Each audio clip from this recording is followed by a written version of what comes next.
Bonjour à tous et bienvenue dans votre journal des produits de bourse de l'Obstat du mardi 13 août.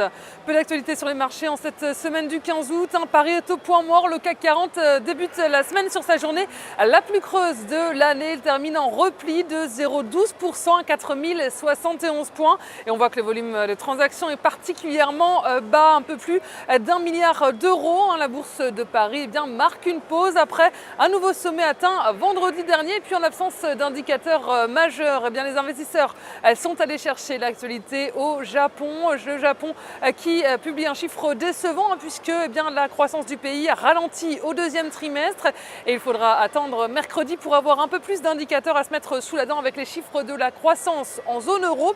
Et à noter du côté des valeurs sur la côte parisienne, Technip gagne 1,17%. Le pétrolier a remporté pas moins de 8 contrats pour un montant d'un peu plus d'1 milliard d'euros.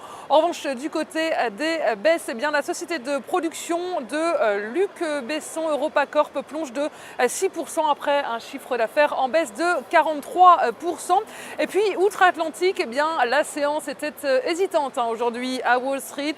Dow Jones et S&P 500 terminent en légère baisse. Le Nasdaq, en revanche, gagne un peu de terrain. Donc, en l'absence de données économiques majeures aux États-Unis, les marchés ont été portés par le secteur technologique. Apple termine en hausse de 2,70%. La marque à la pomme est portée par une rumeur sur le lancement d'un nouvel iPhone le 10 septembre prochain. Yahoo évoluait dans le vert également à plus 2%. Et BlackBerry, c'était un peu la valeur vedette du jour. Le titre était très recherché par les investisseurs. Le fabricant canadien de smartphones gagne près de 6%. Le groupe continue d'explorer plusieurs options pour sortir de la crise. Et du côté des statistiques, on le disait, marché extrêmement calme aujourd'hui dans des volumes d'échanges très limités. Les investisseurs se sont tournés également vers le Japon qui, on le disait, a signé une croissance inférieure aux attentes. Et puis, les marchés restent prudents. La perspective d'un ralentissement des mesures de soutien de la Fed au mois de septembre continue de peser sur les investisseurs qui vont guetter le discours de deux membres de la Réserve fédérale américaine cette semaine. Et puis, la valeur du jour aujourd'hui, c'est le pétrolier Total. Graphiquement, le titre s'est affranchi d'une oblique baissière en place depuis la mi-septembre 2012. Il reste inscrit au-dessus de sa moyenne mobile à 20 jours, positivement orientée. Et le RSI se situe au-dessus de sa ligne de signal sans être en territoire de surachat.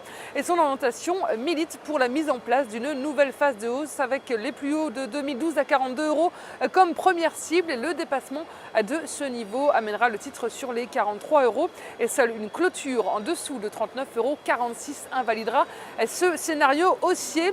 Et puis la stratégie qui vous est proposée pour jouer cette valeur, c'est l'achat du Warrant Call Total à 4522 T d'Unicredit au prix d'exercice de 40 € et d'échéance au 6 décembre 2013. Voilà, c'est tout pour aujourd'hui. Passez une très bonne journée et à demain.